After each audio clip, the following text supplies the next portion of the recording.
Hilda Kennedy, and we all arrived in the village hall. There was me and my brother aged 4, I was 9 and my other brother was 11. And nobody wanted boys. They all walked round and looked at us and said, we'll have that girl. And my brother said, no, no, we're staying together. You are not going to part us. So we eventually landed up in a big house just for one evening. And the next day, the Salvation Army man came and he said to me, I'm going to take you to see a lovely young lady.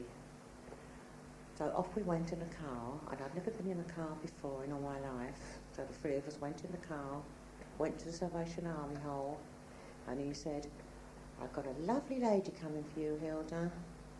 And in walked this lady, who was very old, with a big hat on, and she had short, straight, black hair and a long dress.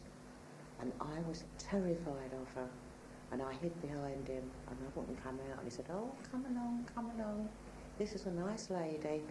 Well, they got their way because I had to go with this lady, and my 2 brothers went to another lady. And I was crying. I wanted my mum. I don't want to stay. I want to go home. So anyway, when we get back, I found out she was a maiden lady, and she lived on her own. And all I'd done was cry, and I wouldn't eat, I wouldn't do anything. And then she said, it's time for bed. And I got in the bed, and she got in the bed with me. And I was terrified, literally terrified, to sleep with this strange old lady.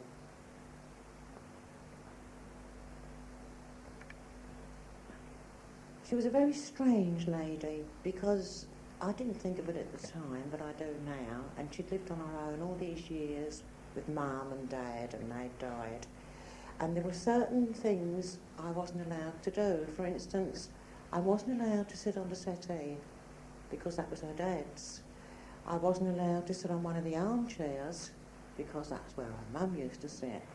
And now, I'll never forget, there was this big picture on the wall of a lady in a big hat sitting on a chair, and a man with a beard. And that dominated that room, and that was her mum and dad. And they sort of used to, when they were a child, they used to stare at me all the time. This big picture, old-fashioned, and he had a bowler hat. And then every night, the table had to be laid for breakfast. There would be 2 cups and saucers and a cheese dish, but there was nothing in the cheese dish because we never had any cheese. And it all had to be laid ready for next morning. But next morning, all I had was bread and jam. But she had these repetitive things, what she'd always done, I suppose. And I was never allowed in the house when she wasn't there. And if I came home from school and she wasn't in, I just had to wait outside in the pouring rain. But never, ever allowed in the house. But I did stay with her for 3.5 years until I was 14.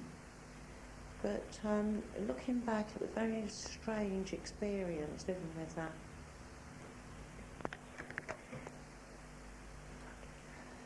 Now, my 2 brothers were put in a house 4 doors away from me.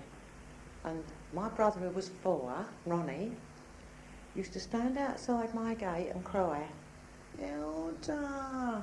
And she wouldn't let him come in, and she wouldn't let me go out and talk to him.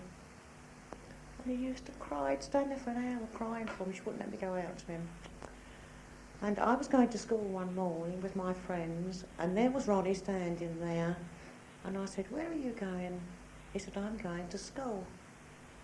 And I thought, well, he can't just go to school. Somebody needs to start him, to take him.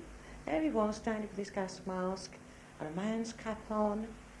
So I thought, well, I'd better take him. This woman, she just sent him out to go to school. I just can't, honestly, it sounds like a lie. So anyway, I took him to school that morning, and after about a month or so, he got big sores in his head. And this is the truth. He was in this class, the babies' class, and they didn't take any notice. So I went to see the headmistress of the school, and I said, please, can I take my brother to the clinic? And then she said, go along then, run along, because they were very strict then, headmistresses. And I took him to the clinic, and he had fleas on top of the sores on his head.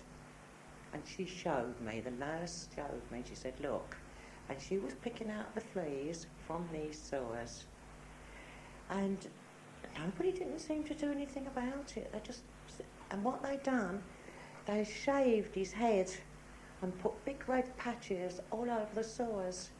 And everybody was calling him names. And he was a lovely little boy, really lovely boy, sturdy boy. And I was trying to fight them off, but I couldn't. And I was going, he's lousy, he's scabby, and he used to cry. And I went to see the billeting officer. I mean, I was only 10.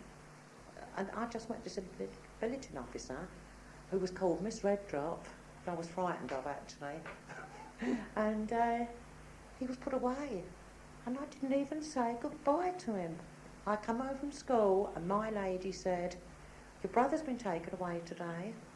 And I never saw him again till the end of the war. Didn't even get a chance to say goodbye or my brother or anything. And they put him away, and he went to Teignmouth in a big house on the beach. It must have belonged to somebody important, because they used to take over houses in the war for evacuees or soldiers. And I remember when I did come home, I went to see him with my mum, and he didn't know me. We didn't know each other. So it was an awful story, really, when I ever forget what it... Now, my brother, he is now 63, and he's a grandfather. He will not talk about it. He's blanked it out, and he will not talk about the life he had there. Horrible. It was awful for him. It was terrible. Now, my brother 11, who lived with my brother Ronnie, who was 4, in this house, they had a bathroom, which was most unusual in those days, but they kept cold in the bath. So you couldn't have a bath because that's where they kept the coal. And my brother said, can me and my brother have a bath? No, you can't have a bath, we keep the coal in there.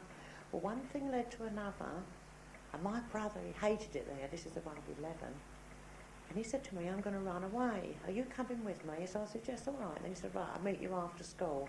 Because then it was an all-girls school for me, all boys for him.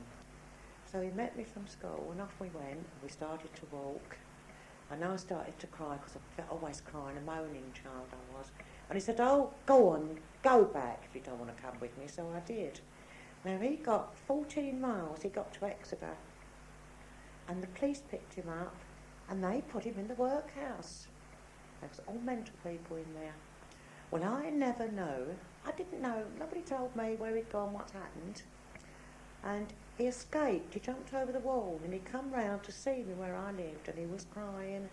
And he said, write and tell Dad, he said, they put me in the workhouse. Anyway, I wrote and told my father. Down he came, post haste, and there was an awful row over it. And my dad said, he's only 11 years old, you know what you've done to him. So we went to an evacuees reunion a couple of weeks ago in Dagenham. It was in all the papers, and there was a professor there who wrote a book on evacuees. My brother was telling me his story, and my brother has got to get in touch with him. He's a man from Reading, and he's going to put it in a book. And he said it was about time somebody knew about these sort of things that happen to children. He said it's awful, just what they've done. They've done what they like to children, you see. And nobody took any notice, really. I mean, I think there was a lady, this Miss Red Drop, she only ever come round once what time I was there. Nobody bothered about what children were eating, what they were doing.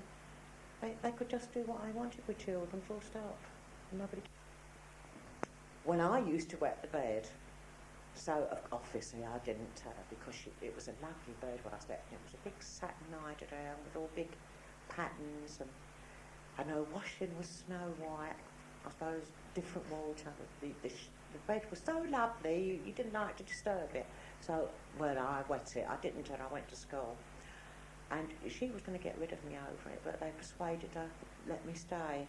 And they issued her with a rubber sheet for me, so I used to have a rubber sheet on the bed. And we went away camping with the evacuees. They said, just evacuees. We'll just take away camping for a week. And it poured with rain, so we had to sleep in a dormitory. So there's me when nobody was looking, putting the rubber sheet on my bed and want the others to know. It was all girls, you know, in the dormitory. And when it come to packing up there and going, they said, come on, pack everything up. you know, we're leaving. And this girl held up the sheet. She said, who wets the bed? There's a rubber sheet. And I laughed and joined in, and it was mine. And we were kicking it all around the room, like, you know, like you do. And I'm kicking it with them. And when they all went out, I carefully folded it and put it in my case, because I was so ashamed, I couldn't help it. My lady come to see us off at Exeter Station, and she cried. I didn't. When I think back, it was very wicked of me. She stood and cried and sobbed, and I stood there laughing. I was so excited I was going back and all this. But then when I did get back, I was sorry, because the East End was so dirty. To living in a country village, everything was so different. And I walked in, and as soon as I walked in, I thought, I don't like this, I don't like it here. And I was so used to, how can I say, a different life, I suppose, to what it was there. It was, the East End was then a dirty old place and slum area really at that time, wasn't it? I mean, they've got rid of most of them now, I know. This was at Stratford, where I lived.